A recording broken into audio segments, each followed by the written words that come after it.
everyone, and welcome back to the Rise Factor. Today, I have the amazing Brittany from Victoria, who's a BDM. Return to the BDM role. We are going to be discussing today the evolution of the BDM role, where Brittany has returned, which we will go into that, legislation, economic factors that is impacting our role as a BDM. So, Brittany, welcome.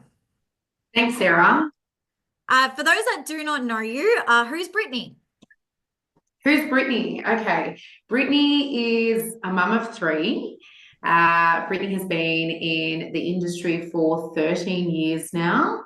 I was a pure BDM for 10 of those, and I have just stepped back into the industry ready to go. I love that. And off air, we were talking, and I said, hats off to you because you have twins.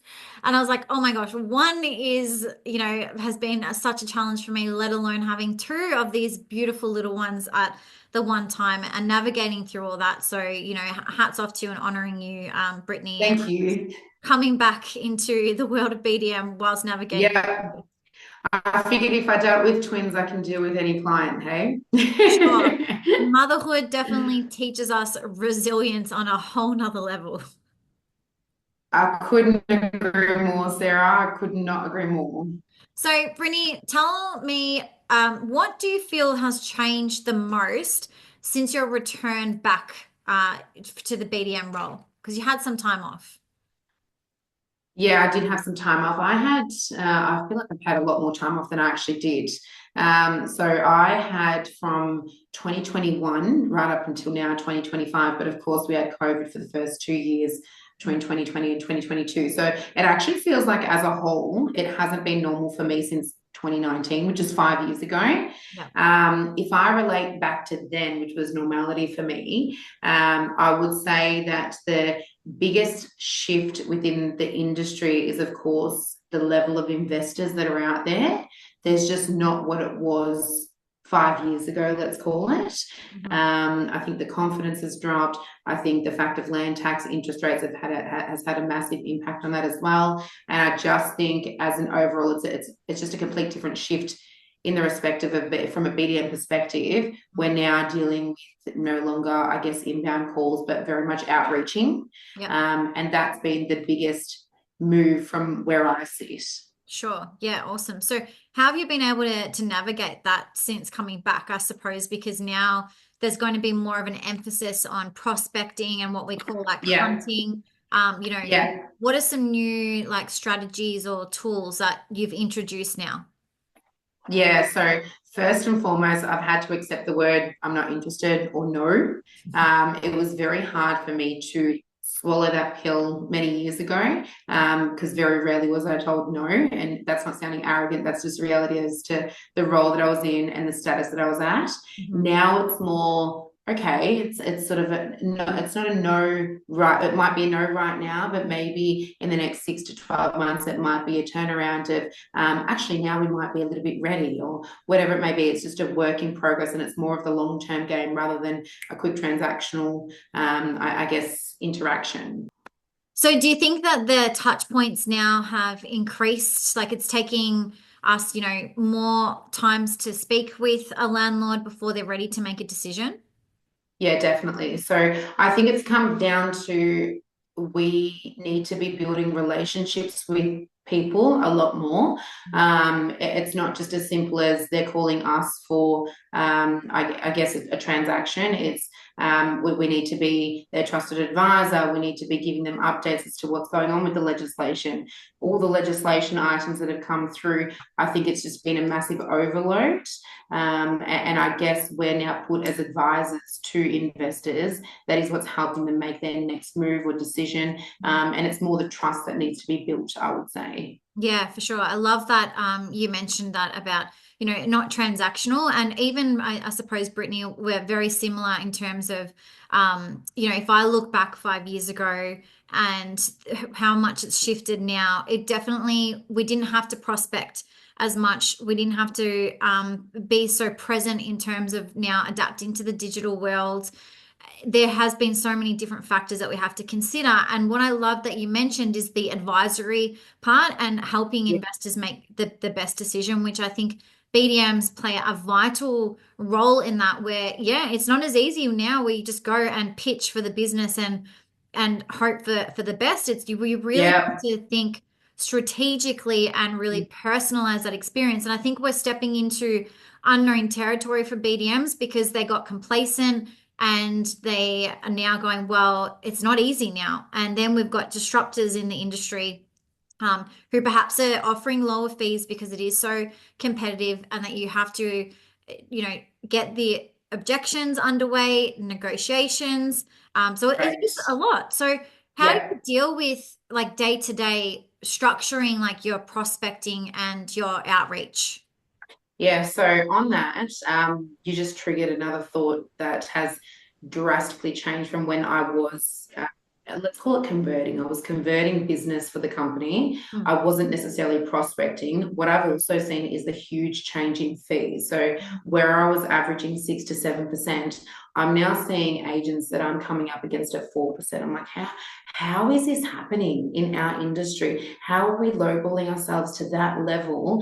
And how are we going to sustain that? It's just not sustainable in mm, any way. And then I'm sort of going through it with sort of closer clients and seeing that, okay, the management fees at 4%, but then there's all these underlying fees. And we're going back, it's like we've turned a wheel. We're going back to many years ago where it's a low management fee, but we're going to trick them with all these hidden fees and not mention them until such time that they come up throughout the management. And mm, I'm finding a lot of transfer managements are happening off the back of that because agents haven't been upfront with clients from the word go in mm. relation to that fee and what's actually chargeable. Although it's stipulated on the authority, the clients are basing it off what you're telling them, and it's just not disclosed. Yeah, I think I love that you mentioned that. It hasn't been mentioned before.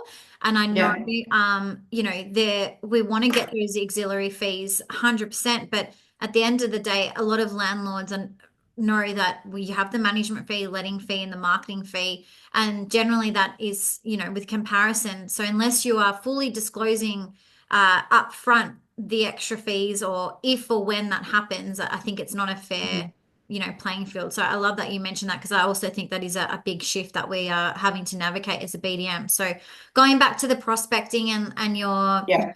so how are you navigating that now into your daily routine and habits? Yeah, so it's been a massive shift for me. It's been something that I've had to grab and take a hold of. As you said, it's new to the BDM world. I don't really know of any other BDMs within Melbourne that are hitting it hard as sales consultants, let's call it. Mhm. But we're sort of now in that category, I would say, because the investors just aren't there right now. I'm sure they will come back eventually, but as it stands from where I'm sitting, we're just not seeing that traction come through. In saying that, it's more to do with, I guess, it's not a given for me throughout my day that it's sort of allocated from this hour to this hour. I'm just going to start cold calling. Yes, I did start to do that, but it's more within my head frame and my mind space as to what shifted. I'll give you a quick example. I had a listing, when was it last week? Sorry, 2 weeks ago. We had an application come through for one of my property managers' properties. I had a look at it. There was three older males looking to move in as friends, professionals. Two of the three were coming from their own properties. Obviously, that was ascertained. I've then called one of them and said, "Hey, we've just listed a rental, a one-bedroom property around the corner that's quite similar to yours. I've got about 30 applications sitting on my desk that are still of quality, but unfortunately, obviously, the owner could only accept one of those. Would you be interested in me getting these clients through? I know who they are. I know what they're doing for work. I know their rental history. I know everything about them. Not that I can promise you, but it's almost projected that it will be a good applicant. What do you think?" He's Mm, like, "Yeah, absolutely. I'm moving into this place. I need to rent out this one." Fine. We then leased his property offline mm, at a premium range. Obviously, I've appraised it within my appraisal range. yeah. We've hit that higher end because it was done offline. I've also saved the owner marketing costs, and there was no need to advertise the property because it was to our existing applicants. Yeah. Further to that, he then advised me that his friend that he was also moving in also had a one bedroom. So, of those same pool of people, we were able to use two of those applications to rehouse those renters to two prospective landlords. landlords. In the past, there's no way I would have even considered doing that because they didn't call the office and I wasn't called to go out there to appraise their property. It's just a different mindset and a different approach. It's sort of front of mind that every time I'm now speaking to somebody, they are a potential landlord and they are a potential investor, and you don't know what their situation is. It's more that approach rather than sitting down. I don't think I'm the type of person to sit down and absolutely cold call. It's very hard for me. But in saying that, I have done it a few times. It's more the shift of mentality, though. For sure. I love that you use that example. And Brittany, you know, I'm all for these conversations. And I feel like BDMs, they have this negative view on cold calling, though. And I'm going to try to reframe this because when I was a BDM, I cold called a lot. Like we had so much data.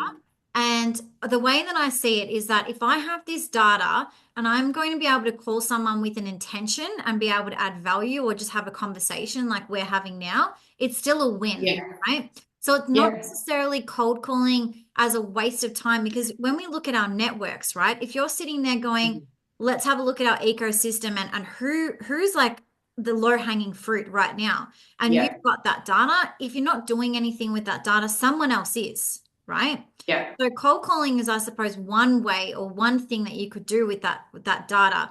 But I would say let's reframe the conversation from cold calling to like your nurture calls or your value calls. Like let's get rid of that word cold calling because it's not cold if you've got that data. No. That data is warm Yeah. data. They've come to you Very true. somehow.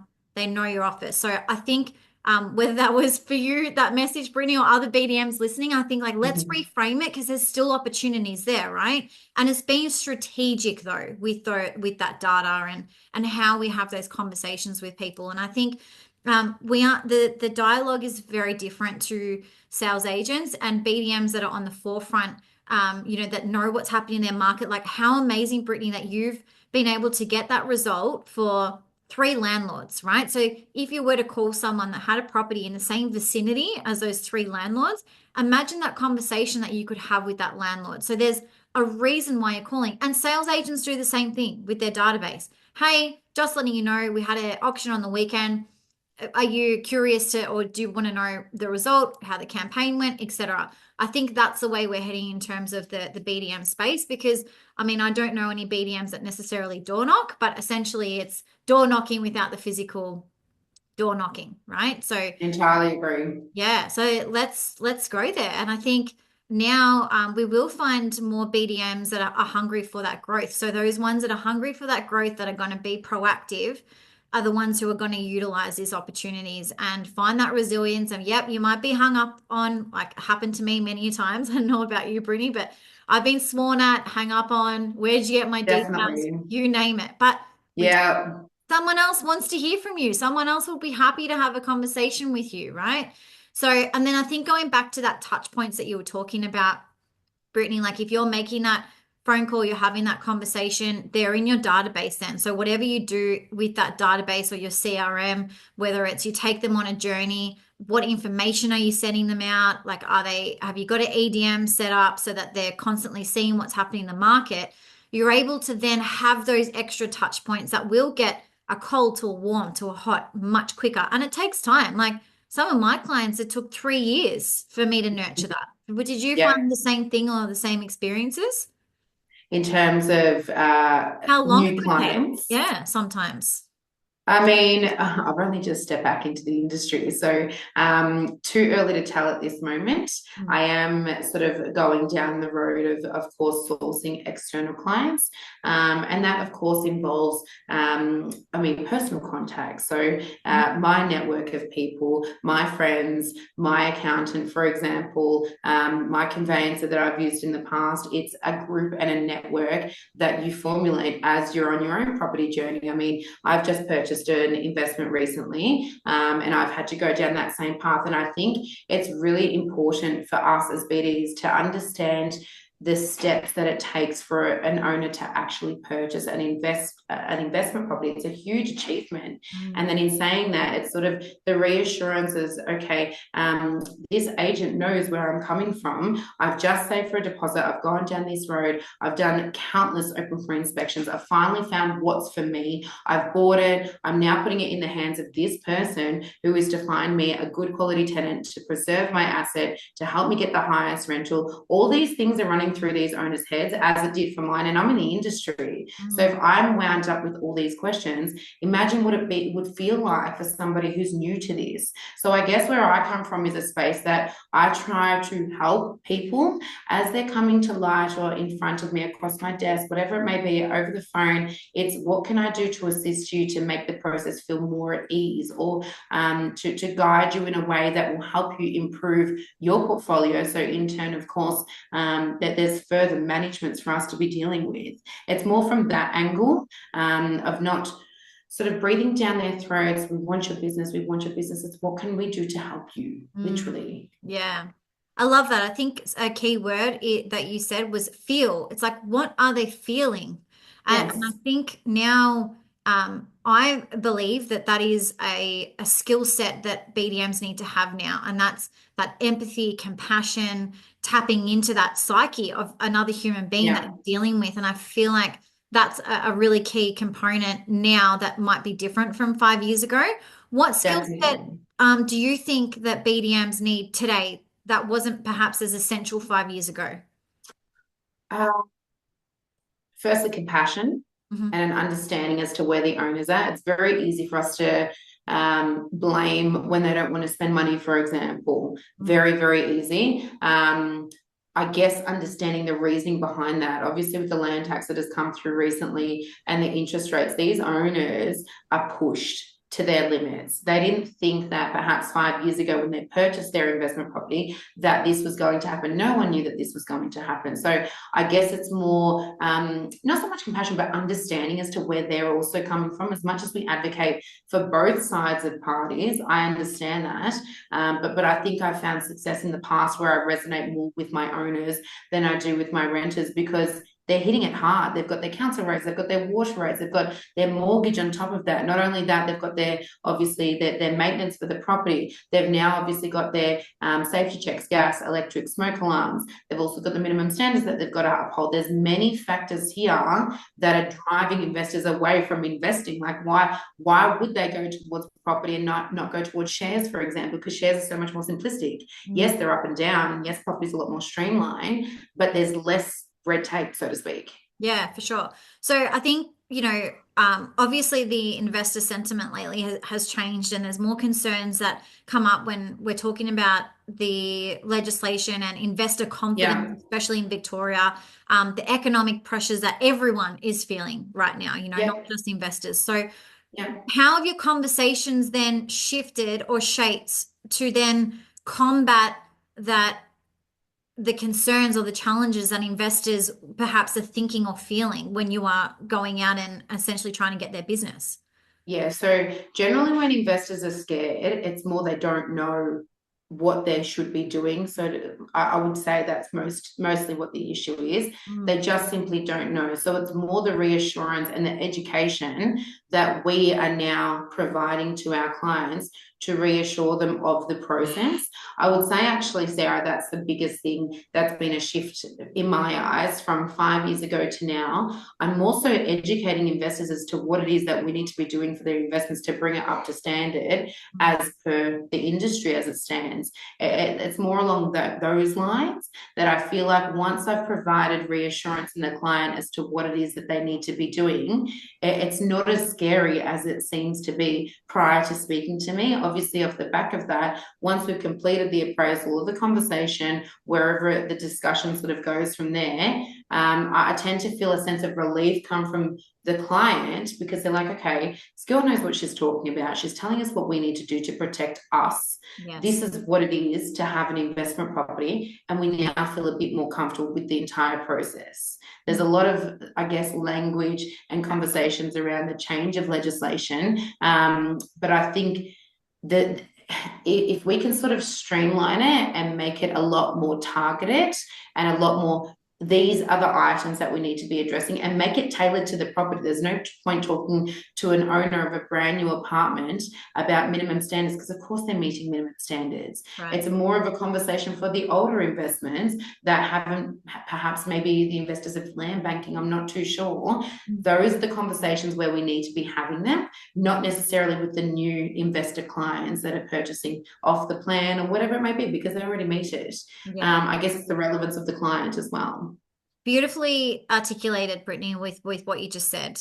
Completely resonate with that, and well done that you are shaping the conversations. And what I love that you mentioned is, if they're feeling fear or uncertainty, well, look at what the opposite to that is, and then that's where you have to give them that certainty and security and minimize any potential risks for their investment property. And anyone, I think that says otherwise, I think you're going to miss the mark in helping investors. And I For recently sure. shared one of my friends, their tenant went into rent arrears for 3 months, right?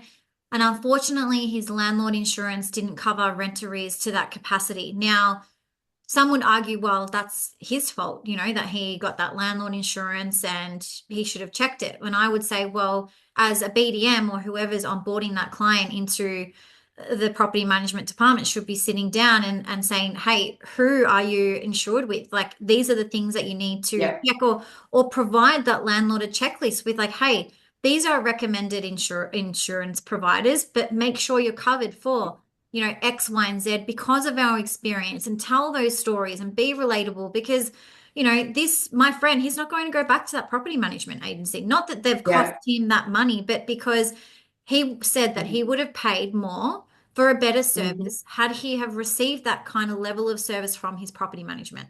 And I think Definitely. with what you were saying and talking about that dialogue and that fear, like I would say that they are absolute fears for any investor. Tenant not Mm-hmm. paying rent, tenants damaging their property, break lease, transfer of lease, and then I think that now as well, another skill set that BDMs need to have is we need to be talking about the not so fluffy things in the industry and why that's important rather than just highlighting all of the good stuff, right? With, yes, we got that rental price and yes, we leased that property really quickly, but that's our responsibility. And landlords know that if they're paying us, that's, I think, would be standard across the board. But what about minimizing those risks that you were talking about, or your proactive communication, Brittany, with leasing properties off market and all working together in a team to identify those opportunities. Like I think that there's some mass opportunities there for BDMs at the moment, and Definitely. especially in Vic. Like Yeah. talk about the things that can go wrong, the shit that happens that we have to deal with in property Yeah. management, and how we solve those problems for our clients, or to minimize that even happening. Right? Yeah. Would you agree with all that?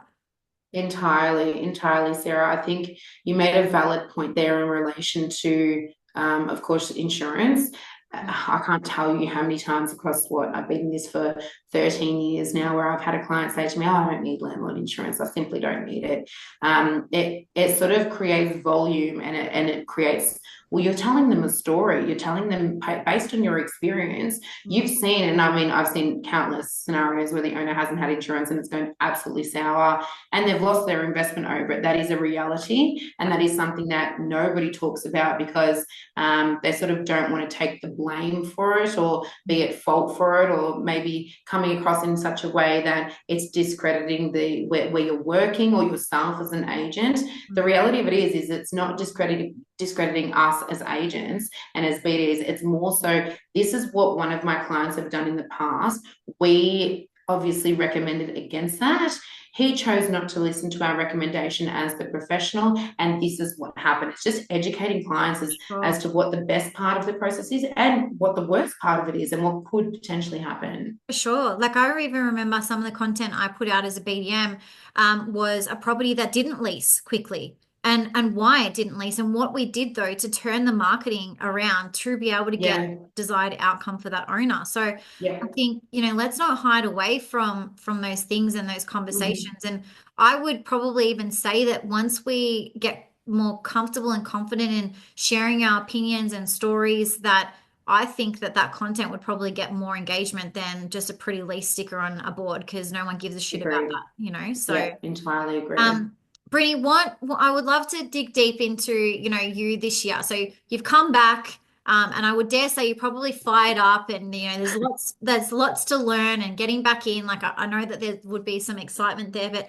what's something that you would love to achieve this year so that we can celebrate with you at the end of the year? What would I love to achieve? What a question, Sarah. What a question. I mean, of course, as BDs, we have targets. Mm, I'd love to achieve. I've got my own target set in place that I would absolutely love to achieve. One of my targets, or one of my desires, as we spoke off air, was to do a podcast, which I'm here today. So yeah. I guess that's one that I can tick off. Yeah. I'm happy about that.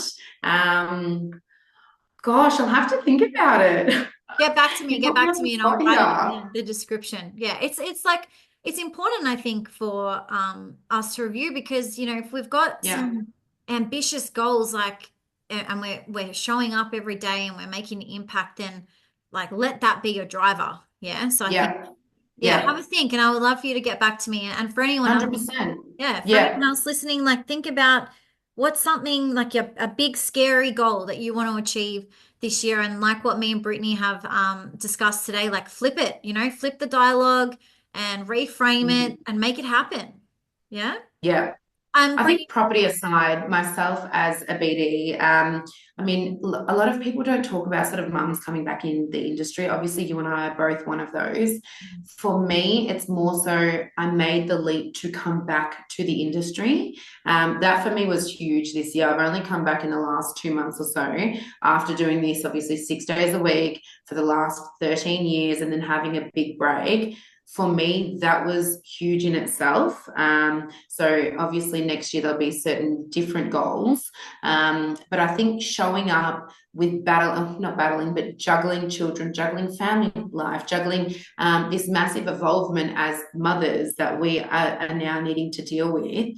This is what's huge for me. And I mean, I'm not too sure about you, Sarah, but I had many people tell me that I couldn't do it and I couldn't go back full time because I've got 3 young children. And I sort of get a kick out of, well, you told me that and I'm doing it and it's not as hard as what you were saying and I'm handling it well. So sort of go jump sort of Yeah, thing. yeah, yeah, for sure. A lot of people told me that I couldn't do it. And now I mean, I've been into this role for 2 months now. And to say I'm a better mother is an understatement. This is what my calling was. I needed to get back to work. And I'm happy that I've done it. That's the bottom line here. I love that you spoke about that because Yeah. there is, and yeah, we spoke off air about, I was saying I'm getting some help now because it's a lot, running a business and training so many people that, I've kind of neglected myself. So, but by Yeah. stepping in back into work, that feels purposeful, for me, and it's something that I'm passionate about. So I think, yeah, well done. And I think anyone that says you can't do something, that's definitely like a fixed mindset or they have a limited mindset. Whereas you will do what you want to do at the end of the day. Like if you're comfortable going 100%. back to work and you Yeah. can do the juggle, because the juggle will Yeah. always be there. That's not going Yeah. anywhere, right? Then you do you. That's what I say, Couldn't agree more. I Yeah. think it's such a narrow-minded, juvenile mindset to say that you can't do something. And that not only applies with motherhood and work, that also applies with the role as a BD. So if you're telling yourself you can't do something, then absolutely you're not going to do it. What I've learned coming back is that obviously it's gone from me being a converter to now a hunter. That's a huge change, massive change. And initially, yeah, I was a bit hesitant. I was like, not too sure if I can do this because I'm so used to having the leads and simply converting them. And I was one of the top negotiators. I could close a listing with no issue and at the highest fee. And now the game's changed. So that's a huge shift within ourselves. And I sort of had to rewire my brain as to, no, let me see if I can do this. And I started it and slowly, as every day meets, it seems to be flourishing. And I'm quite proud of where I'm at this point, 2 months into the role. For sure. And celebrating you, Brittany, like, yeah, well done. And I'm sure there's Thanks, Sarah. okay, there'll be other people listening and they'll be celebrating you as well and celebrating, Look at you everyone else. guys. Yeah. that's doing the juggle and Yep. going into that hunter mode, and have fun with the hunter mode though. Like there, we don't have to hunt as in like, Yep. aggressively. We hunt No. with intention and providing that Yep. value. So Yep. BDMs, listening, there's heaps of opportunities out there. Whether you take it or open those doors is up to you. If Brittany can come back after a break 2 months in and she's ready to go, like watch out because there's other BDMs by the same mindset. So hey Brittany, I want to say thank you for joining us today, instilling your knowledge and your lessons as well, and just being so real and raw with what's going on, how you've been able to adapt and pivot and reassure investors in the market. I think that was a great point for anyone to take on board. And well done for ticking off on one of your goals today. Thank you, Sarah. I truly appreciate it. Pleasure. And like always, everyone, keep rising.